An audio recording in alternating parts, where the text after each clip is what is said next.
Well, hello there. My name is Dave Bila. I want to welcome you to this new edition of News and Views broadcast by LaPorte County on Public Access TV Channel 99. We are a weekly public opinion program addressing local, state, national topics and issues of interest to the Michigan City and surrounding areas. Our opinions are the views and responsibilities of those making the comments and do not necessarily reflect or represent the views of this program or its co-producers. We will adhere to broadcast rules, but absolutely no one's First Amendment rights of freedom of speech or freedom of the press will be either muzzled nor denied. Any unauthorized use of the accounts, descriptions, and events without the express written consent of Larry Curly or Schmo is strictly prohibited. We hope you enjoy the program, the discussion, and the participants. Ladies and gentlemen, because of my long in the tooth years and the condition of the weather yesterday with the wind blowing off of Lake Michigan, I did not attend a Michigan City Municipal Band concert. I really felt bad because, I try to encourage you people to go out there, and I couldn't make it myself, so I really feel bad. But I have in my hand, not nicotine-stained hand, but swollen left hand, a news release from Jeff Dobler pertaining to the second concert of the 157th session of Michigan City Municipal Band at Washington Park. Will be held Thursday, June the 12th at the Guy Foreman Amphitheater. And then he goes on to say the various tunes that they're playing. But regardless of the tunes that he plays, it's nothing more than creating memories of the past for us old goats, and we really enjoy it. So I hope everybody takes advantage of that. One little thing I was looking through the computer that I wanted to bring to Bob's attention, who was a former fire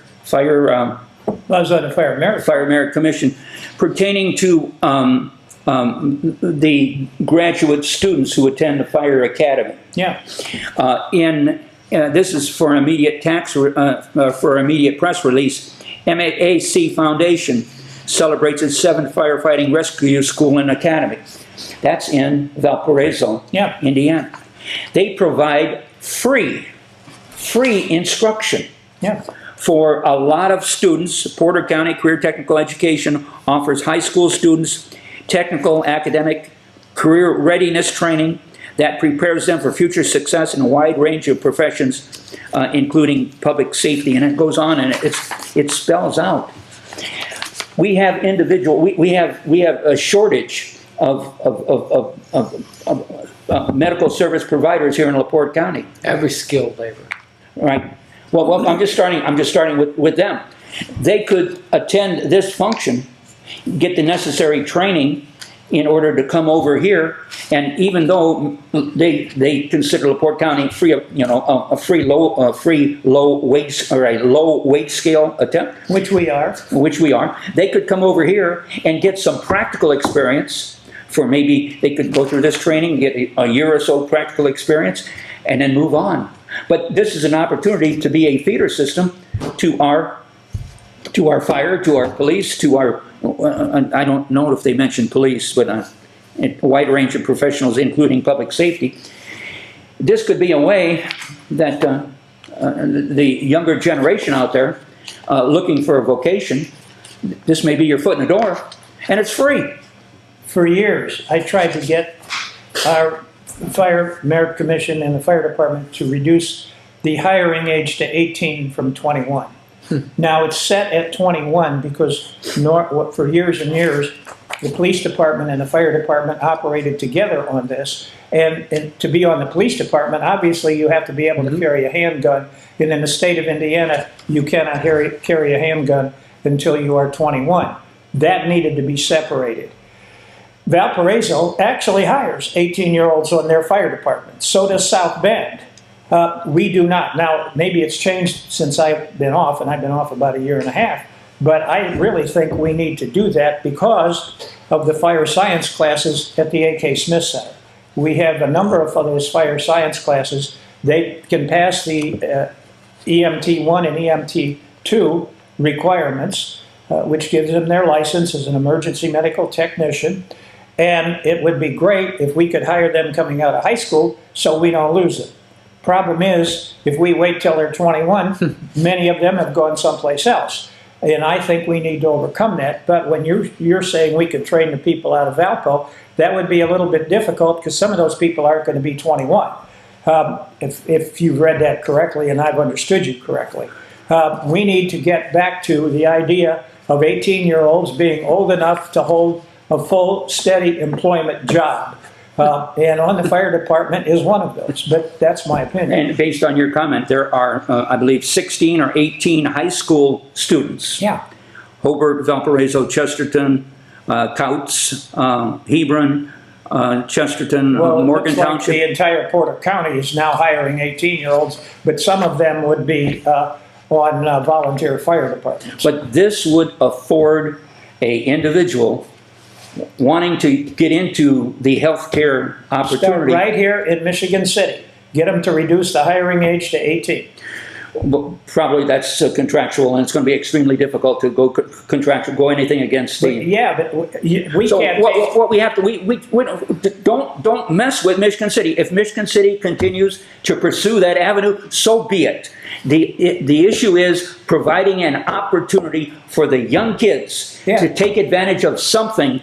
Maybe they're lost in the wilderness. Here are 18 high school kids who are taking advantage of an opportunity that will open the doors for future. So there is a difference between 18 and 21.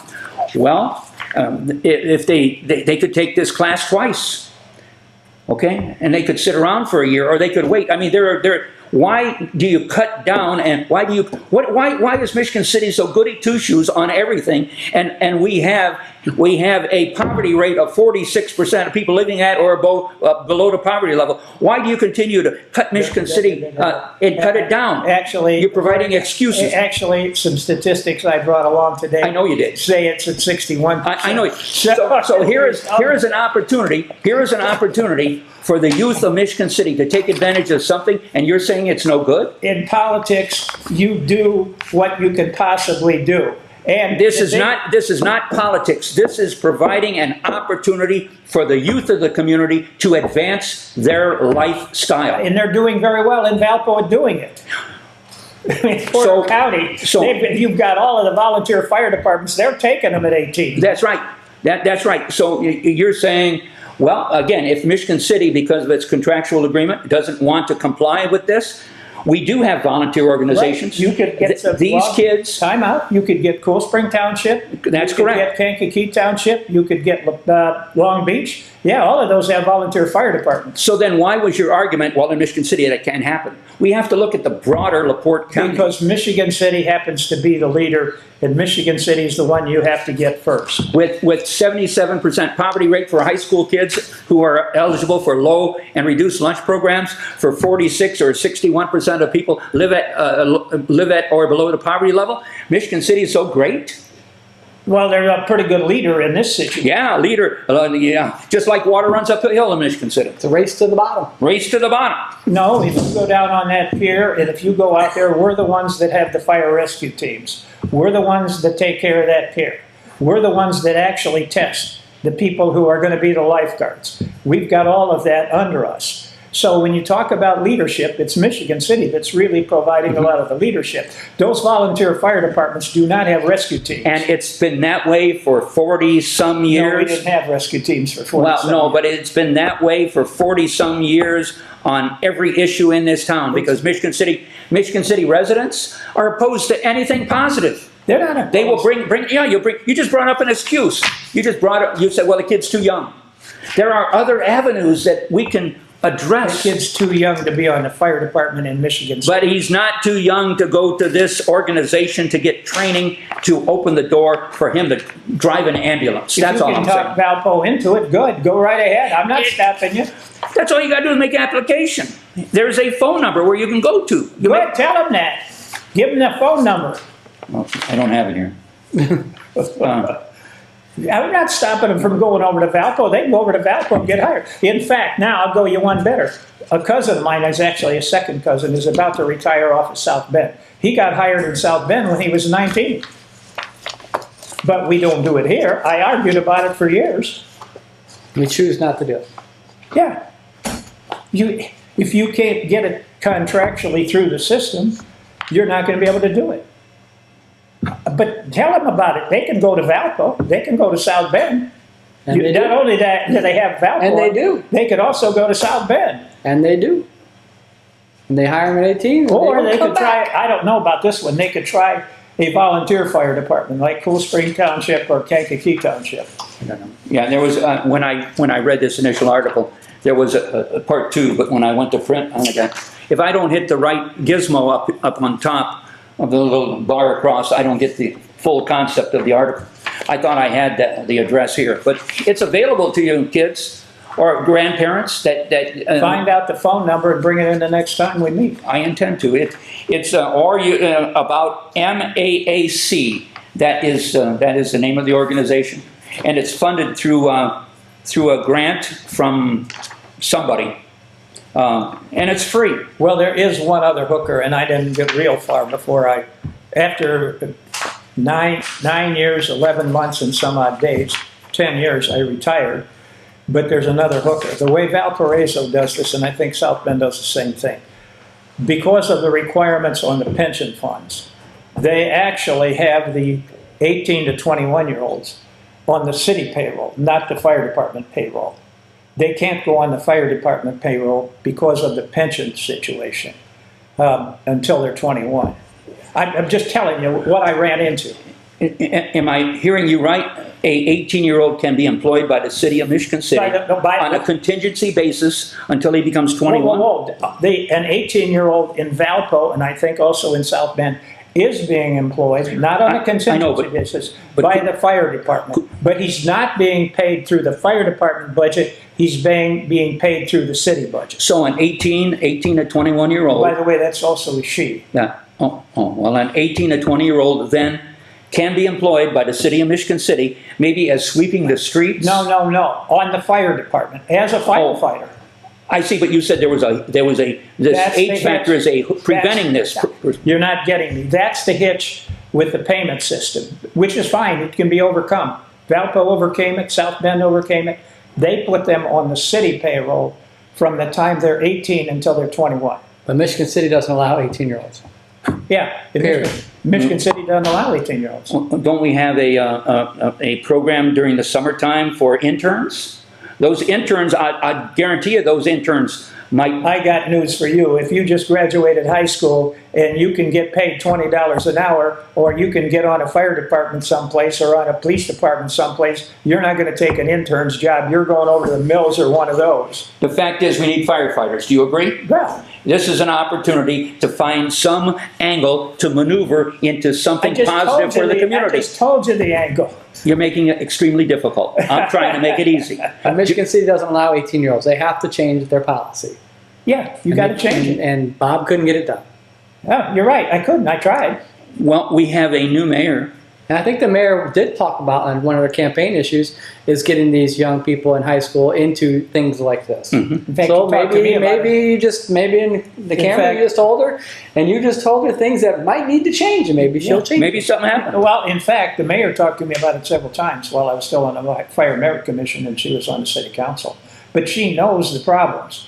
But getting it through the system is a whole different ballgame. How many volunteer organizations, fire organizations, do we have surrounding the area? Trail Creek, Springfield? Well, you Cool got Spring. one Kankakee, you got one Cool Scipio Spring. Township is Fine. one of the best volunteer fire departments 6. in most, even rising into, I believe, even rising to full-time fire departments. They have a very, very good. So you counted about 6 organizations. There's at least 10 or 15, maybe 20. Yeah. And maybe these kids could serve on an interim basis on a volunteer fire They do department right until now. they get 21. Whoa. But if they Some of them we get applications from that are on a volunteer fire department once they turn 21. Yeah. Well, it's a feeder system. But you don't get paid. These kids need to get paid. Like Bob said, they could sling burgers at $15 an hour. Yeah. Well, that's true too. So yeah, Michigan City's who's gonna lower their dedicated- But some of them choose to go on because remember, this is part-time and it's volunteer. They will get a regular job and then they will go on a volunteer fire department. And get trained. Yeah, and get get trained. certified. Yeah. And it basically, what I'm trying to say, it starts right here Yep. Well, it for free. started for free. quite a few years ago here. And why would you be opposed to that? Why would you make? You don't get the idea. I'm not opposed to it. I'm telling you the odds. You're making excuses why it doesn't work. No, I'm telling you. You're telling you why it doesn't work here in Michigan. What I'm saying is take What I'm telling advantage. you is if you want to do that, then you have to get it through the city council. And you have to get it through the pension board. Start right now.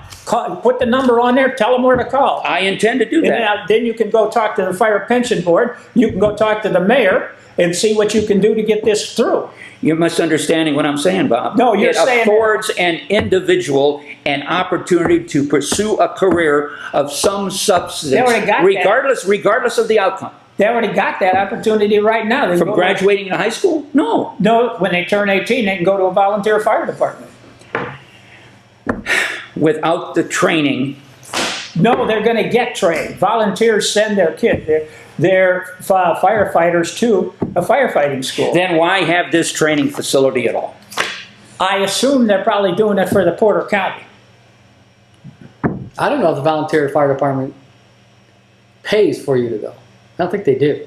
They might. I don't think they do. And there's been a big squawk about that because people are saying, why would I be a volunteer fire department when I have to get trained on my own dime? Could the county or somebody pay? Well, I guess you can go over here and get it for free. If something is free to the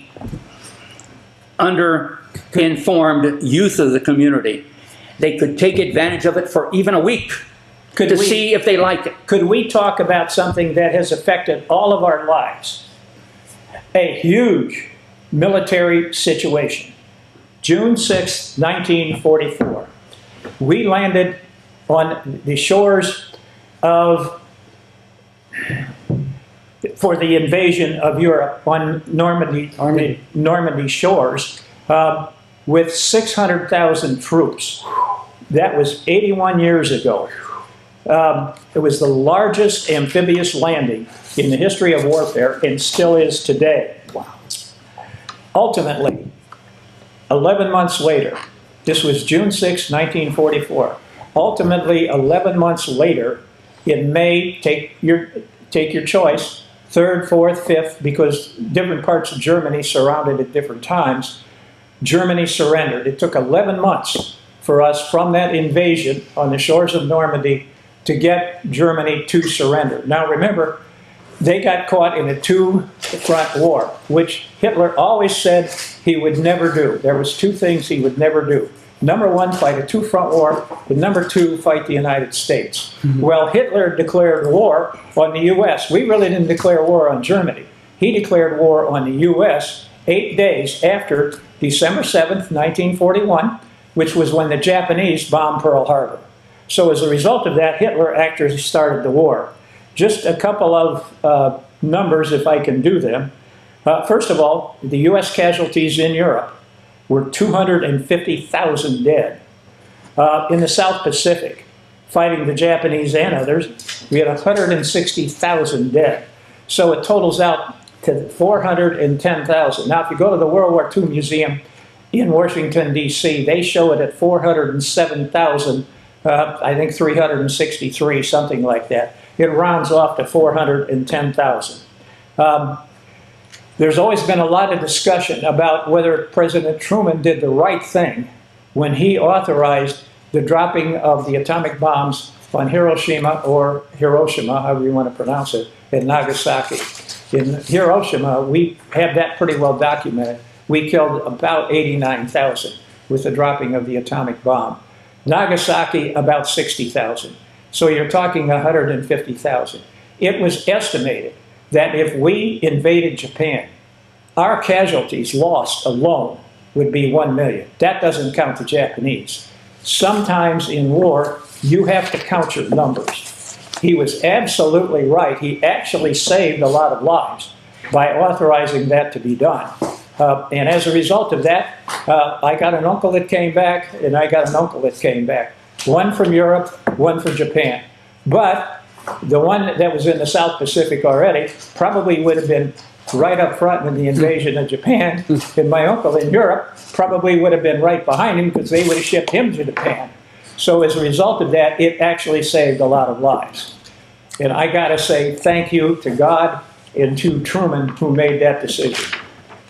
So if you go to the internet, there's some interesting, informative sites. And there was a story last week that China is developing, because you said we invaded Normandy and we had to invade the beach, right? Right. China is developing, and they have already made and are increasing the amount of these warships that can extend themselves out to the beach without the amphibious craft. And everyone is very concerned right now, because we know we've been talking for at least 2 years, maybe 3 years, that China wants To invade Taiwan. Taiwan back. So they won't have to do what we did in World War, which was very hard, almost impossible for people to get on an amphibious craft and get to the beach without being killed. Yeah. They could just walk their people on the Taiwan. So check it out on the internet. They have some pictures. They have these naval vessels. They're daisy chaining them together. They already showed they can do it. Now they're just wondering where they're going to use them, because they will use them. And that will not be a fun day. Well, one of the ways that we could try to combat that is with submarines, because you can fire torpedoes at those things and you're going to drown a lot of people. But the problem is that we don't have enough submarines in order to be able to combat all of the ships that they're building. Or you know, mines or missiles, or everyone knows that at some point China wants Taiwan back, and I hope they don't do it. But boy, everything's leading up to it.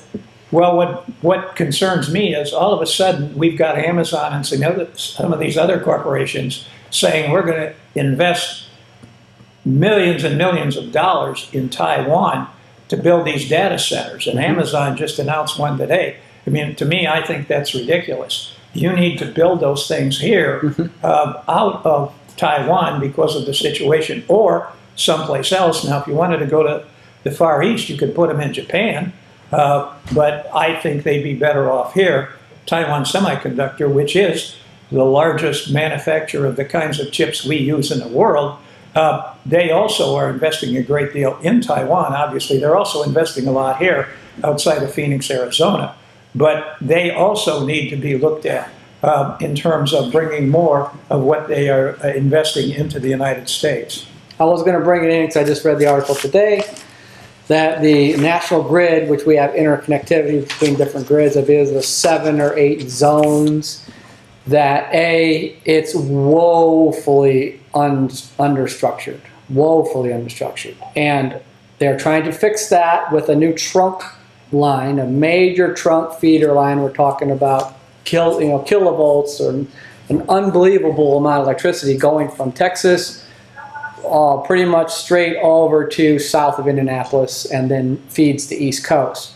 But all the charts say that it's so woefully understructured that in 3 to 5 years they need to maintain a 20% capacity overage to guarantee stability.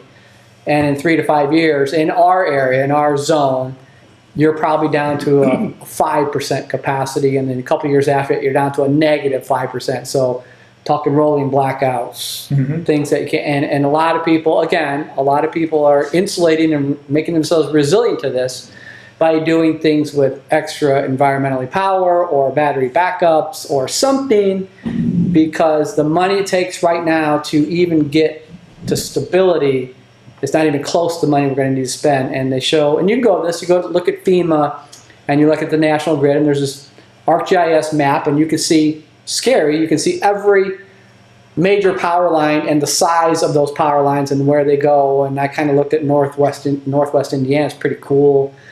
We have a few, but you start looking at out west, they have like one line, and if that thing goes bad, they're all done.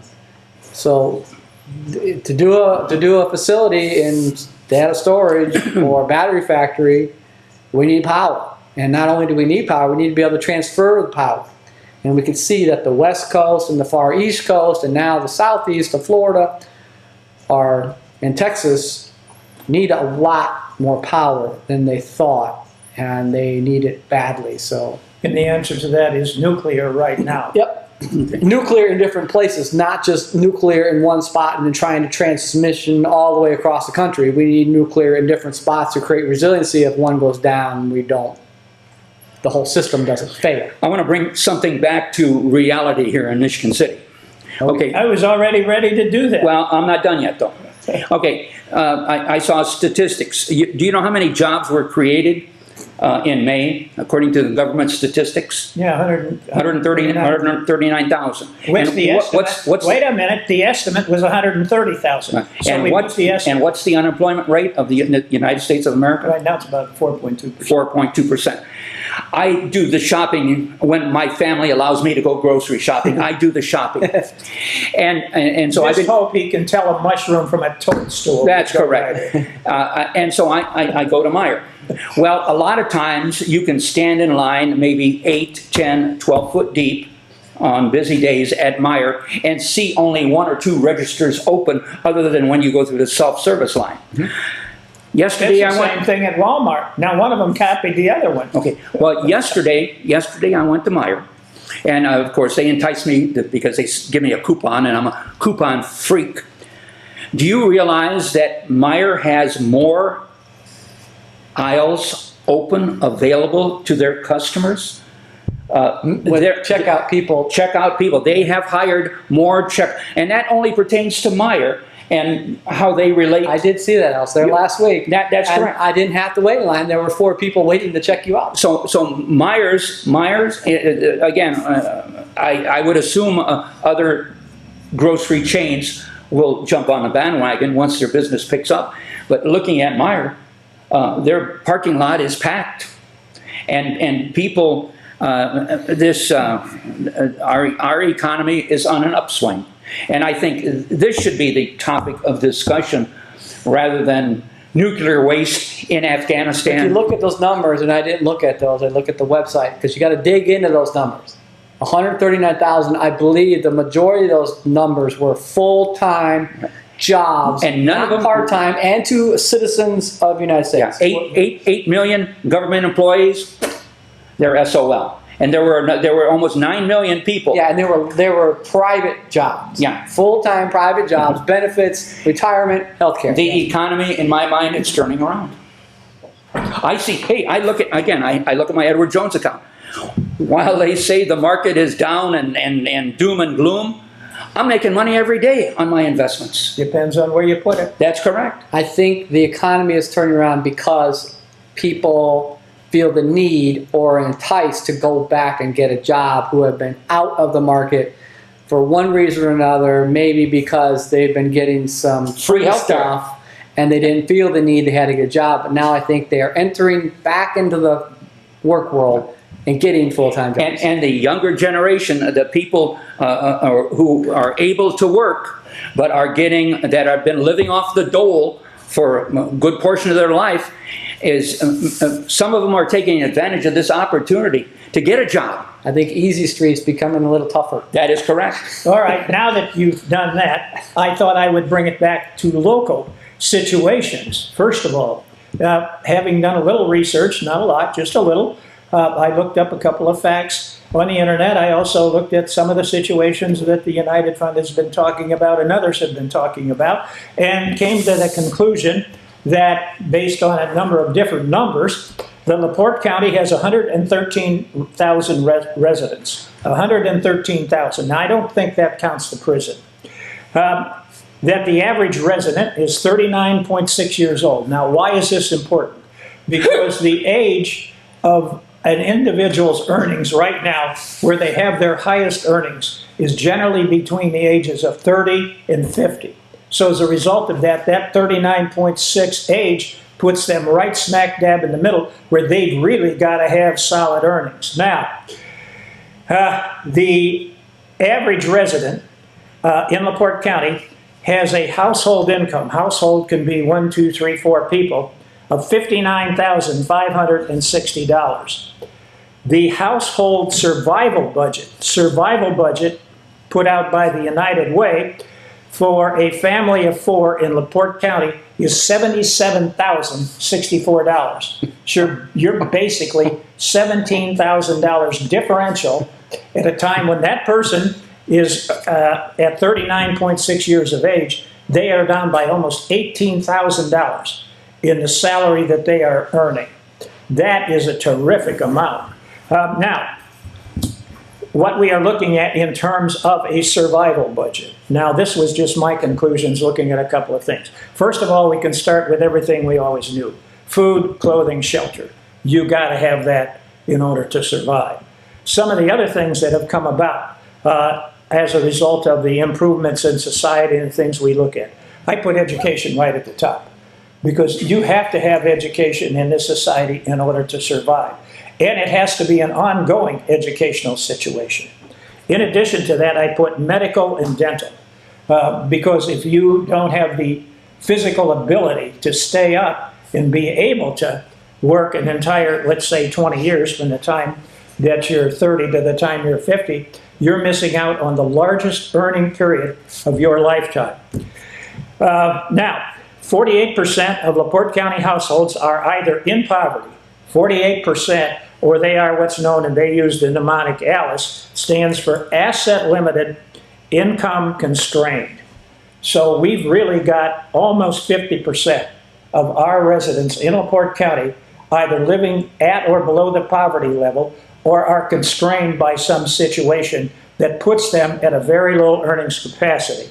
So when I looked at income constraints, I looked at education, age, physical condition, mental condition, and I threw another one in there, lack of transportation. One of the things that I was always able to do, because I had a pretty good salary, was I always bought a decent car, four-wheel drive, so that I could commute in the wintertime. Decent car, four-wheel drive, right now, is running at over $50,000. If your average income, household income, is $60,000, buying a $50,000 to $60,000 car is pretty darn difficult. Now, if you're single, yeah, you can probably get by with it. But if you got a family of four, you're not going to be able to do that, which means that you can't go someplace else, Berrien County, Lake County, downtown Chicago, in order to earn the kinds of money that you need. Now, in addition to that, this is a percentage that I've seen before. In terms of graduation from high school, Michigan City High School, the number I saw before on the internet was 27% could read at a 12th grade level. 28% could do math at a 12th grade level. That has changed. Now it's 28% that can read at a 12th grade level and 28% that can do math at a level. Those are two different sources for the statistics I had. So, income constraints. Well, here is where the big situation comes in. We mentioned education, we mentioned age, physical condition, mental condition, lack of transportation. Okay, now, how do we fix this? That's the next thing you got to look at. In my opinion, you guys can comment on this. I think I'm ready to. Yeah, I'm sure you are. Now, if in fact that is the situation, where only 28% of high school students that graduate can do work at a 12th grade level, how do we start to fix this? And my thought has always been mandatory summer school.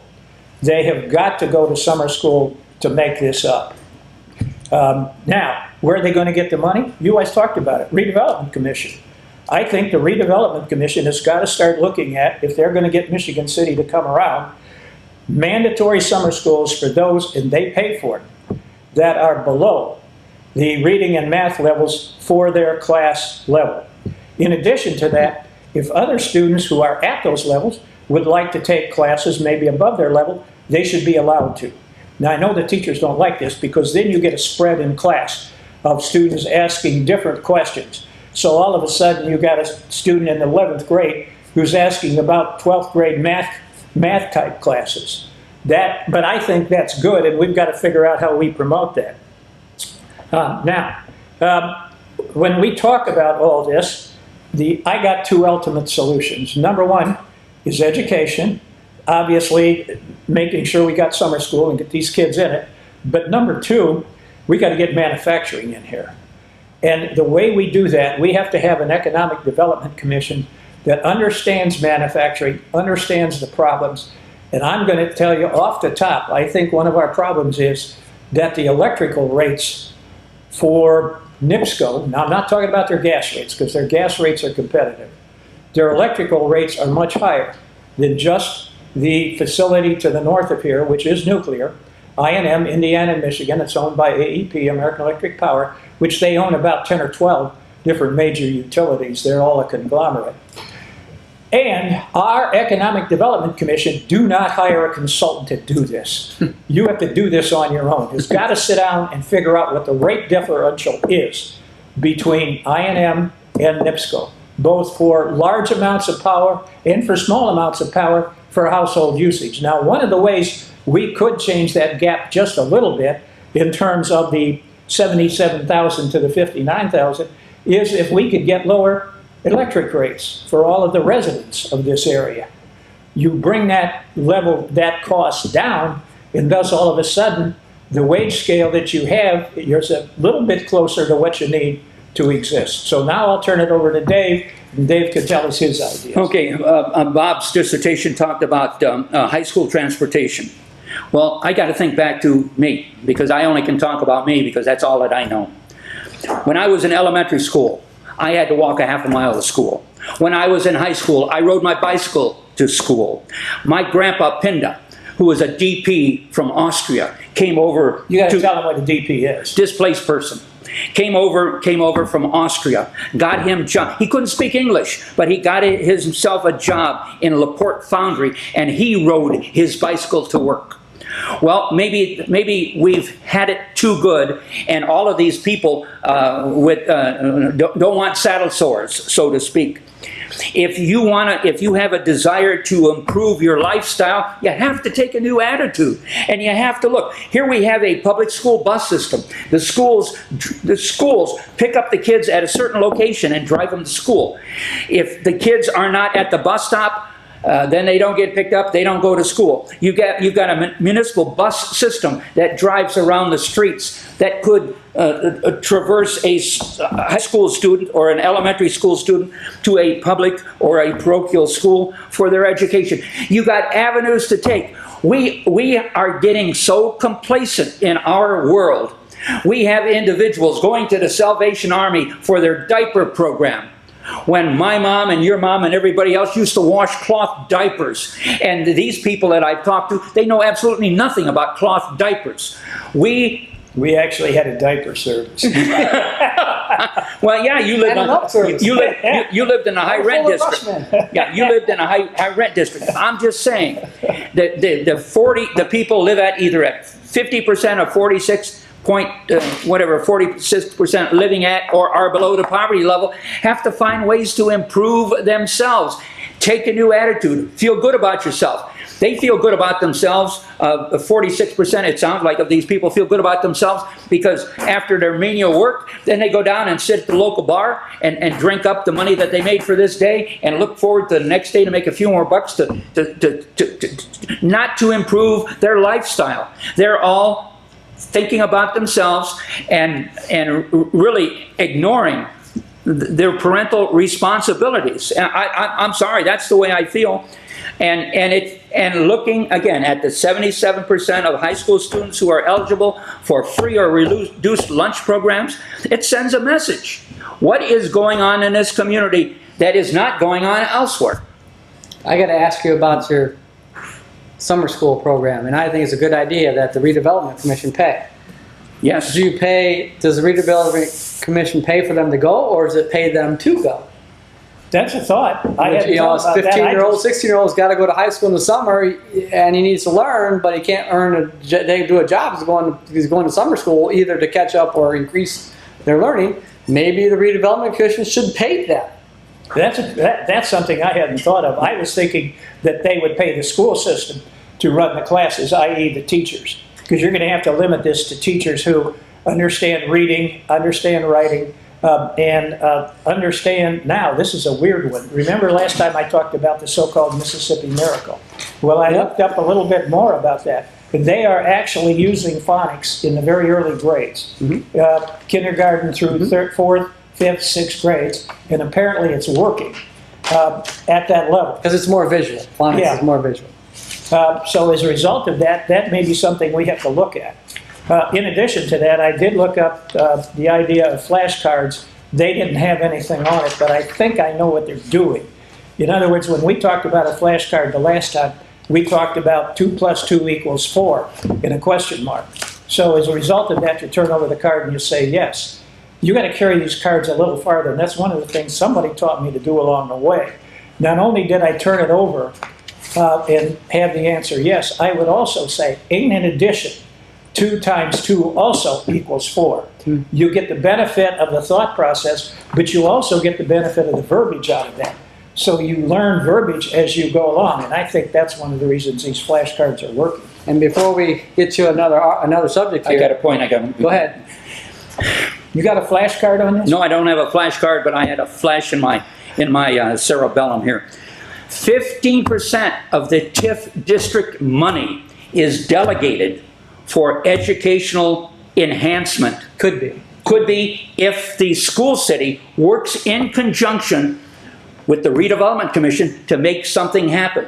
This 15% of roughly $9 million a year could help in the educational program that you're talking about. If somebody would loosen the loose ends and make something happen. We have a community that is not working together. We're all... Well, your number one objective is going to have to be, how do we help these kids and get them out of this situation? Not, okay, I've got a job, it's paying me so much, and gee, I'm looking over here for another job and seeing what they would pay. Your objective and your goals have to be such that you will bring these kids out of that situation. The problem that we have God, I hate that when I do that. The problem we have when we look at welfare is the fact that so many of these kids were born into it. And therefore, they look at that as the way to live. I was very fortunate. We didn't have a car until I was 11 years old. But because of that, I had to walk, run, or ride my bike everywhere I went, which meant when I got to college, and a lot of caddying out the Long Beach Country Club, where I walked back and forth, but also rode a bike to get out there and back. You know the athletic thing I could do that would get me paid? Ride a bike. Because Indiana University had a little 500, and I was a bike rider.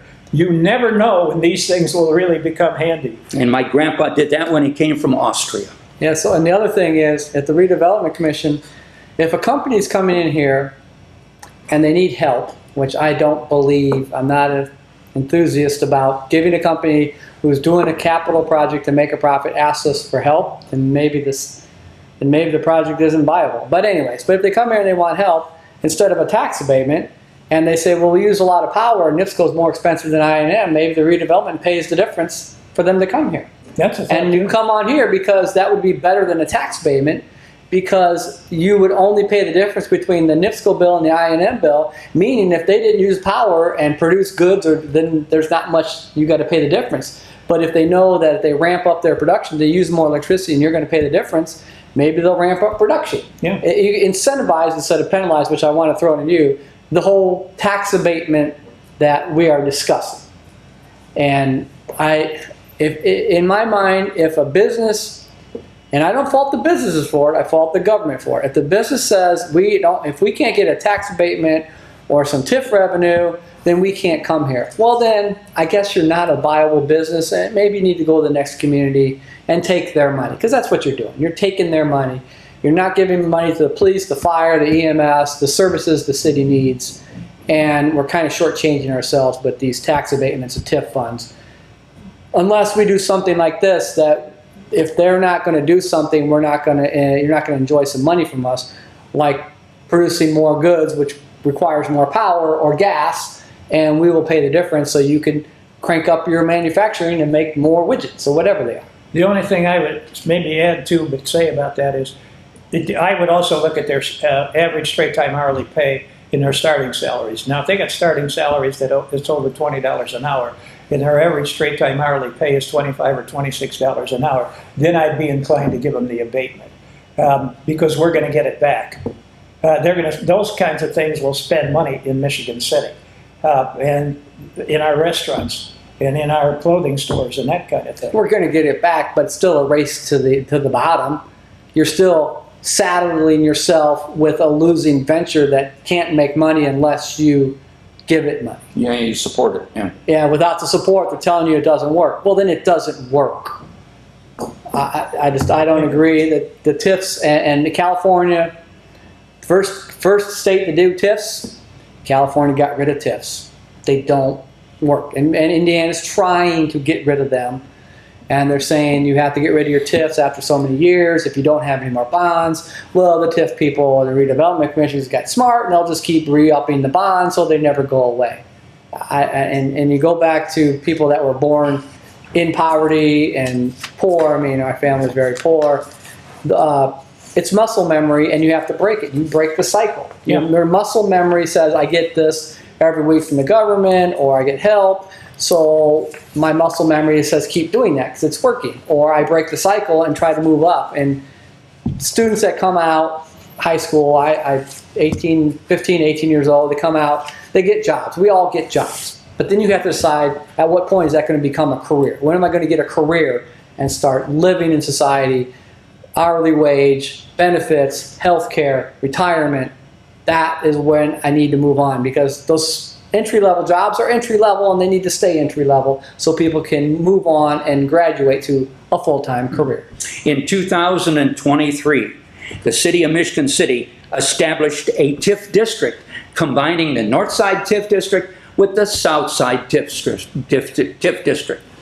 This combination of the two TIF districts will extend for 25 years. That tells me that the revenue derived from new construction within this area will be, for the next 25 years, up until roughly 2048, will be reinvested in the combined two TIF districts, which then jeopardizes potential fire truck purchases, police car purchases, as I said, school purchases. That's why the 15% eligible funding could be available, except the city of Michigan City obligated the residents of Michigan City, regardless of the head count that will be in the next 25 years, obligated us taxpayers to pay on an 15% basis to develop this town. And over the last 45 years, nothing has happened. You know, what's the definition of insanity? You continue to do it over and over and over again and get the same results? Expect a different result. Time out. Well, we're not getting a different saying result. nothing has happened, because it has. That's the one mistake that you're making. In 1970, when Pullman left, for the next 20 years, this city was down like you wouldn't believe. We lost one manufacturing firm after another. We probably lost, in terms, not counting the prison, at least 15,000 people that did not come back, that left and went someplace else, or that passed away. Your kids. Yeah, my kids. Two-thirds Yeah. left. It has started to come back. It started very slowly, about 1990. But it has moved forward. You've got a very nice situation on the north end, in what Sheridan Beach, which was a downtrodden area, has really picked up. You've got it out in Shoreland Hills, which we annexed about 1960 perhaps, with Lakeland, when the Lakeland annexation went through. Now that area is really starting to develop. So as a result of that, yes, we have got some positive things going. Yes, it beats where we were in 1970, where we were in 1980. But we got a long ways to go. There's no doubt about it. But don't say it hasn't gotten better, because it has. Well, when you took a Pullman and everyone it did, which was a huge hit, we had all our eggs in one basket. We had very little resiliency. And what's happening with TIFs and tax abatements, now the state of Indiana has thought it to be wise that we could have residential TIFs. So not only are we now going to take the future of money away from revenue for the city in commercial and in manufacturing and industrial, because we give them TIFs and hope they hire people and give them money, we're going to take it away from the residential. And in my opinion, the residential is the foundation of the community. If we're going to have residential TIFs and we're going to cap the money that's there before the residents build up and we enhance that area. That was, I think, was all that was left for the police, fire, EMS, and the school. Well, now we're going to TIF that. I mean, we have to look at what foundation we are building that can stand another 100 years instead of giving away things that don't work unless we give them something. But my definition of residential TIF, it's not the city's responsibility to pay off the bonds. It's the proposed developer who is granted this TIF authority, and he then, or she then, is responsible. But if they default, then we have to pay. Well, yeah, that's an option, but you're right. If they default, we pay. And how they're paying off the bonds is money that the city would have got had the residential TIF not been in place. And I think we're just giving away the future and kicking the can down the road that later, wait, yeah, you TIF'd everything. There's no money to pay for police, fire, EMF, or school. What are we going to do now? Now we're going to dip into the... So in my mind, a residential TIF is proving that the other TIFs still district don't work, because now we're dipping into the foundation of our municipal assessment and money into the residential. Combining the two TIF districts, the north and south TIF districts, I believe extend beyond, what, Cool Spring, or beyond Highway 20?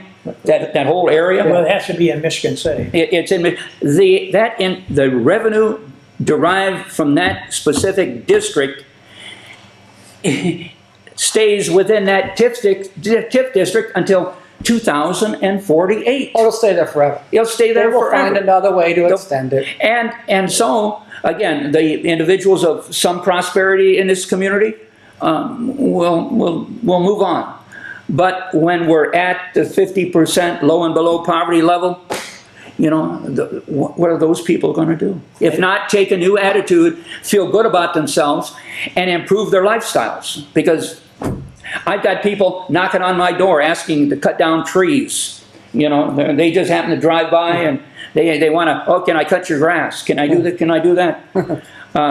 No, I've got grandkids that do it and I pay them. You know, but the fact of the matter is there's no reason why that individual who appears to, if he's healthy enough to drive a chainsaw and look at the neighbor's tree, and I told him go next door because it's not my tree. But if he's capable of doing that, he's capable of maintaining a 40-hour-a-week job someplace. Well, we got to get him to the point, though, that those jobs are here. That's the problem. You don't have those jobs here. And you've got to bring them in.